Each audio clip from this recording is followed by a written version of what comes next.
Israeli Prime Minister Benjamin Netanyahu in Arabic and Hebrew, wishing peace be upon you.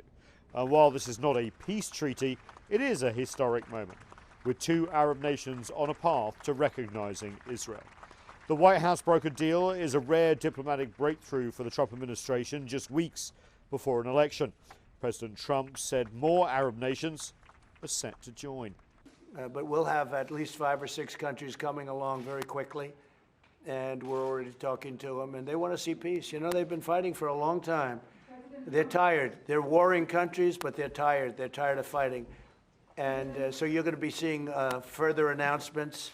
The fact that both the United Arab Emirates and Bahrain were represented by their foreign ministers and not heads of state signals the divisions in their respective nations over this deal. Saudi Arabia has remained silent on the move to recognize Israel without a deal with the Palestinians, and much of the Arab world is suspicious. But the UAE foreign minister heralded the deal.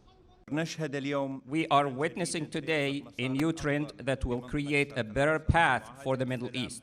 The Emiratis stressed that this deal with Israel rested on the Netanyahu government freezing the planned annexation of occupied Palestinian territory settled by Jewish families.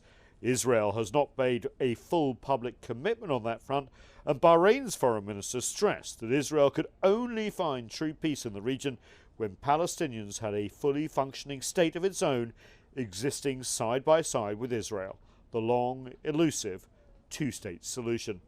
The Palestinians, however, have called this move by the two Arab nations a stab in the back.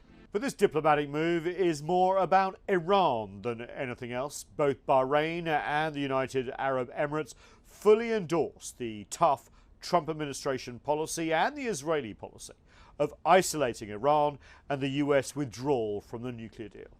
You could see this diplomatic prize as a reward for those efforts.